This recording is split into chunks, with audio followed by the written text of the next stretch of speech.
Kaiju number 8. I know, finally, right? It's been almost a year since I did like a couple polls over on Twitter on what you guys would want me to review next, or do a catch-up review on next. And Kaiju number 8 was one of them and one of the most requested. And I honestly, for the life of me, cannot find that tweet.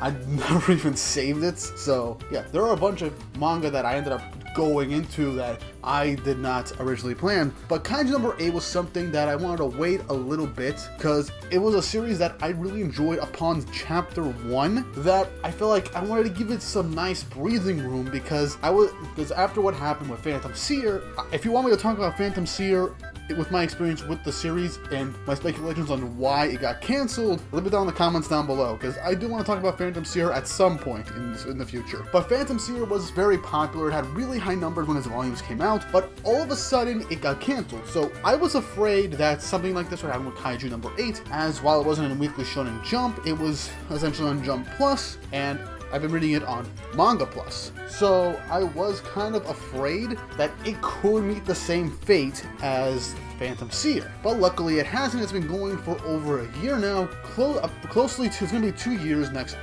summer, I believe. So Kaiju number 8 is going strong, and with it from its first volume releases in Japan, it's doing very, very well. Now, before I give you my overall thoughts of Kaiju number 8, with as little spoilers as possible, there will be some light spoilers for like the opening chapters, just to give you an idea of what the series is about. But yeah, before I get into this video, don't forget to like and subscribe and hit the notification bell for updates on future videos. We are very, very close to 1,000 subscribers, a big milestone that I did not expect to get, even though my New Year's resolution was to actually get to 1,000 subscribers before the end of the year. And this is something I did not have full confidence in, despite me slowly gaining subscribers, though I do feel like I probably would have been much closer to this goal already if I did not lose my channel back in March. And if you were around back when I was at like 200 subscribers, you would know that when I started to do like some more Weekly Shonen Jump content, then everything related to Shueisha just got massively copyright struck and I lost the channel for an entire month. Which is why I'm trying to do something a little different with Kaiju number 8, because there are channels that have gotten copyright stricken by Shueisha that have covered Kaiju number 8 for even the bare minimum of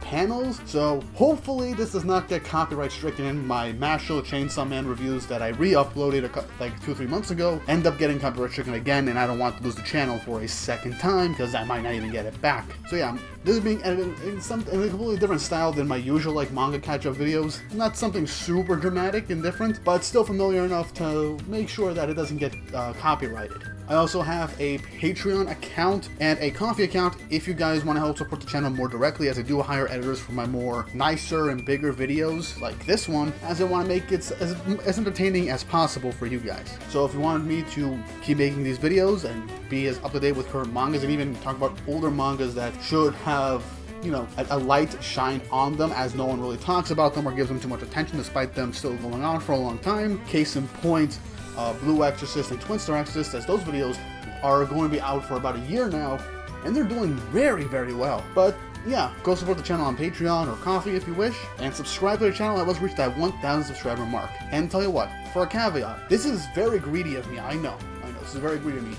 But if this video somehow reaches 10,000 views, not likes, views, which I think is more realistic than likes, but if this video makes to 10,000 views, I will start reviewing Kaiju number 8's manga every 2 weeks whenever the chapters are released. So you have that to look forward to, as I do want to start talking about like titles under Shueisha, because they have a lot of good stuff. And I do like talking about Four Knights of the Apocalypse and Eden Zero, and both of those are really good right now. I do want to talk more other manga besides those two, just to help with the variety of the channel and add some extra stuff to it. But with that long introduction out of the way, let's get into the video. So Kaiju number 8, for well over a year, almost 2 years now, has been running on Jump Plus, and it was originally a weekly serialization, but I believe by the tail end of 2020, early 2021, it was changed to a bi-weekly series, as in every 2 weeks. So that gave the mangaka more time to touch up their artwork and release chapters more frequently with a good amount of story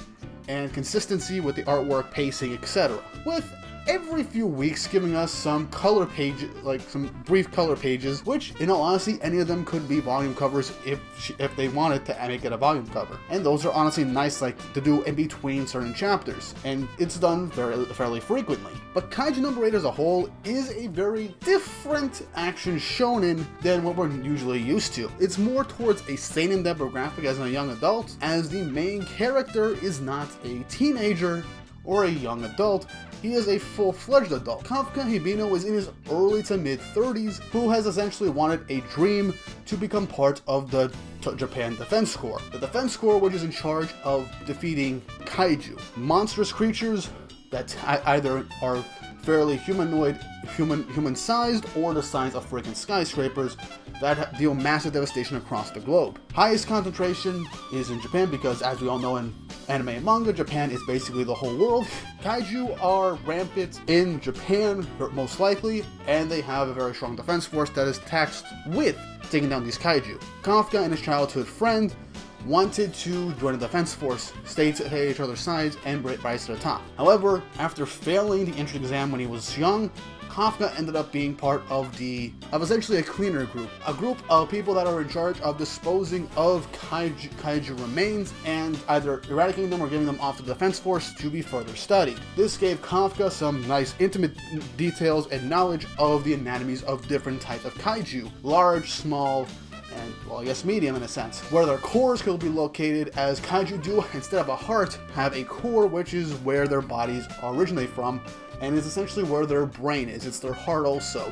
So it's kind of a dual thing of their heart and their brain, and if that is destroyed, the kaiju is dead. But what is something that is interesting is the power system as a whole in Kaiju number 8. But before I get into that, let's talk about the twist at the end of chapter 1 and why the volume 1 cover is of an actual kaiju, which I originally thought that was like one of the monsters of the series that will be an overarching threat, but it turns out that was Kafka. After some of the events in the first chapter, a mini fly-like kaiju shows up, says, "I found you," goes into Kafka's body, and all of a sudden he transforms into a humanoid kaiju with insane strength, speed, and regeneration. And Kafka's main goal, besides being reignited by a Defense Corps trainee who now respects him after saving his life to rejoin the Defense Force, Kafka now has to deal with having to hide his identity as a human kaiju hybrid. Kaiju number 8 is what he ends up being called, as there are many events throughout the first opening chapters where Kafka is learning how to use his kaiju powers and is fighting off kaiju while hiding from the Defense Force and learning how to control his powers. Now, one series actually that a lot of people have compared it to is Attack on Titan, with Eren essentially getting the powers of the Titans. People like a Defense Corps or the Survey Corps, in which case in Attack on Titan, dedicating to training and using special techniques and weaponry and equipment to battle the giant titans. While in Kaiju number 8, it's the same thing in a sense, but very different degrees, to fight off the kaiju. And the main character is also able to transform into one of these monsters, and they could end up being used to further the main plot, etc. There's some nice little tidbits of what the kaiju could actually be, similar to Attack on Titan in a sense. But don't get that confused with this being some kind of Attack on Titan clone. Kaiju number 8 is its own beast. It has a lot of goofy moments, especially with Kafka, as he is one of the most hilarious characters in this series. His reactions, the things that he comes up with or says is something like a child. He's like a child man, or a man-child in a sense, but he's incredibly smart and intuitive due to his extensive knowledge of kaiju, thanks to him being essentially a cleaner for the kaiju remains, and this makes him very useful to the Defense Force when he eventually does re-enter and ends up passing. Kafka's kaiju powers are some things that he now learns how to control at will, and he can sometimes even increase partial parts of his body with this kaiju strength, and it's implied that it's a couple of weeks to over a month or two right after Kafka gained this kaiju power and has some sort of mastery over it. And the one thing that everyone in the Kaiju number 8 community that I've seen agrees on is that Kafka does not overuse his powers, especially once he becomes a part of the Defense Force. Whenever he brings out his kaiju form, it's always like an event, with everything being built up. The art goes up to 11 when Kafka goes into a kaiju form. Now, as well as the action, but the art in action is still very clean and amazing for all the other characters, with how they fight off the kaiju. But with Kafka, because of his strengths and his abilities, it just feels like one epic event whenever he transforms. Similar to how an Eren would transform into Attack Titan, but I feel even more hyped when Kafka turns into it because Eren basically would end up relying on his Titan almost all the time. When with Kafka, he tries to fight without his kaiju form, especially to keep his identity from the Defense Force, and only whips it out as a last resort. And every time he whips out his kaiju powers, it is just sheer epicness. Like I said, the action and art get kicked up to another level, and once this series eventually gets an anime, it's probably going to be incredibly popular. Kaiju number 8 is Kafka's title, and essentially his powers vary from super strength that can basically create explosions on impact and can one-shot a bunch of kaiju that he fights on early on, but it's also the fact that you also have to figure out why Kafka became a kaiju in the first place, what's going on with the kaiju. As we learned, there are more intelligent kaiju than Kafka that could transform into humans, but it seems that they were kaiju originally, and unlike Kafka, who was a human at first but then became a kaiju. There's also the Defense Force, which has a variety of weapons and equipment to help them fight off the kaiju. There's a special suit that the members of the Defense Corps wear that can increase their power output and essentially a synergy rate for their suits.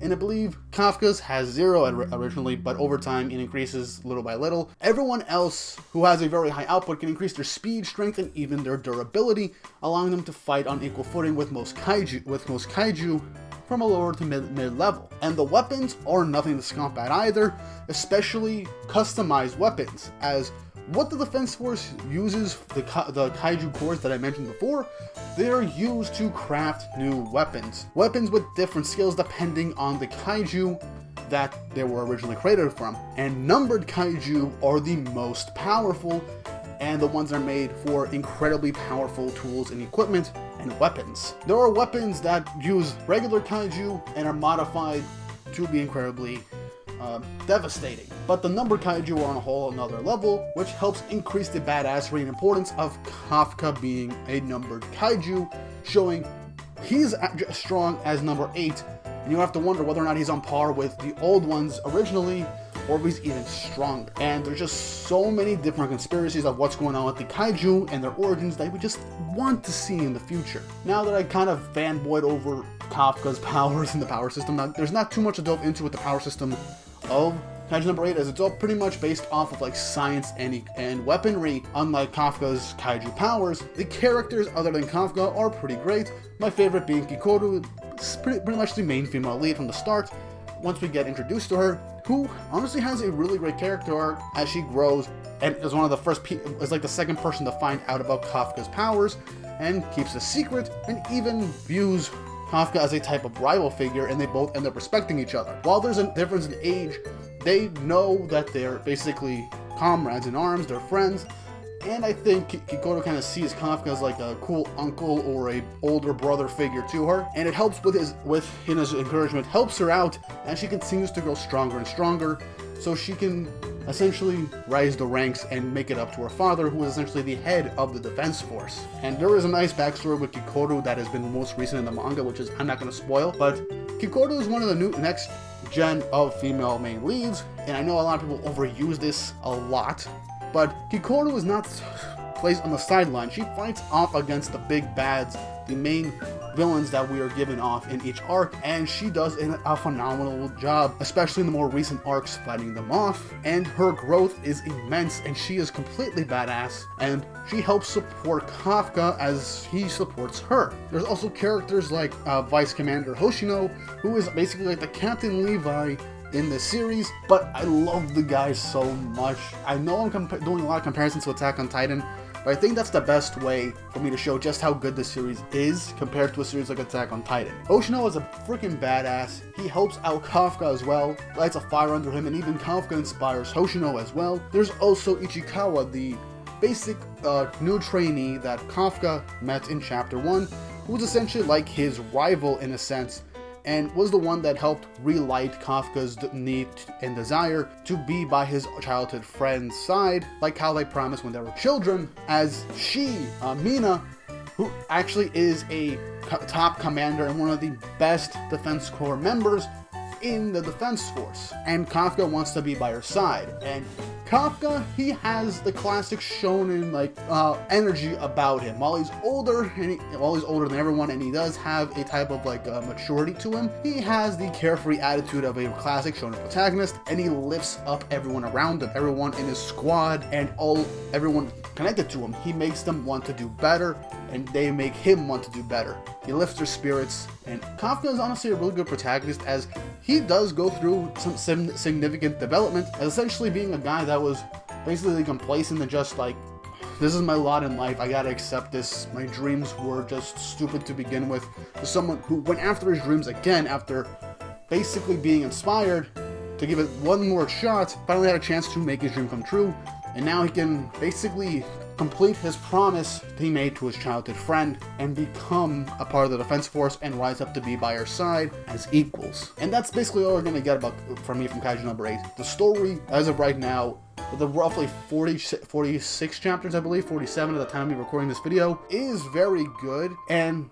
has been built up fairly noticeably with a lot of care and detail that you know that it has more to grow. There's enough seeds sown that we can understand that this series is going to stay. It's got a lot of story beats that it wants to do, and it's only further building up. It's moving relatively fast, but I don't mind that. The characters are great. Kafka is a really good protagonist, and the supporting cast gets some time to shine and really shows why they're around. The art and action, of course, is going to be good. It's a shonen series, and it's been going on for over a year. So, of course, not only has the art improved, but it was good to begin with. Every single action scene is just one huge event that I can't wait to see next. And speaking of popularity, I forgot to mention this at the very beginning of the video, but if you go to Jump Plus, I'm not sponsored, it's just hilarious, but the thing is, Jump Plus is a free site to read manga, and it has all of Kaiju number 8's chapters currently available.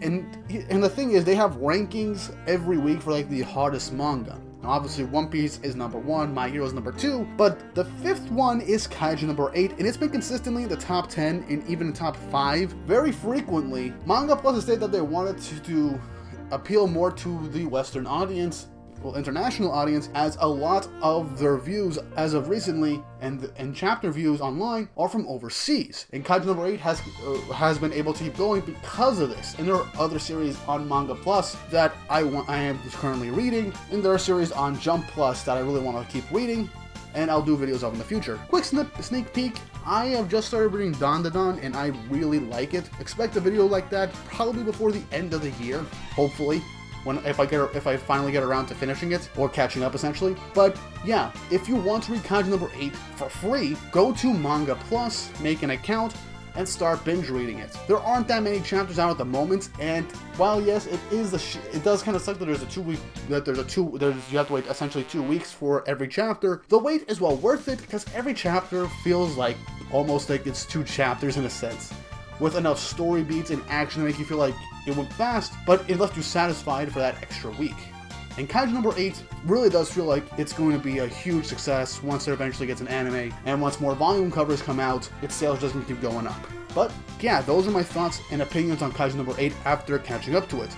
What do you guys think of Kaiju number 8? Do you like it? Do you hate it? I highly doubt anyone hates it, but there's always those people. There's always those people that are kind of hard to impress, or just really hard critics. Leave your thoughts and opinions down below on Kaiju number 8, who your favorite character is, where do you think the story could go from here, as well as like and subscribe to the channel to show that you like Kaiju number 8 and all these manga videos that I'm currently planning on doing. Again, if this video somehow manages to break 10,000 views, and I know, again, that is very greedy for a small channel like myself, but if it does break 10,000 views, I will start reviewing Kaiju number 8 every 2 weeks as the chapters are released, and that is a promise. I just hope I can make it in a way that will not get me copyright stricken if this video itself did not get copyright stricken within a month of upload. But yeah, I hope you guys enjoyed this video. Expect more videos like this before the end of the year. Like I said, probably Dandadan is next, as it does not have that many chapters, but is already kicking up in popularity. And there are other manga that I do want to talk about in the future, but those will be for another time. With all that said and done, I hope you guys enjoyed the video, and I hope you all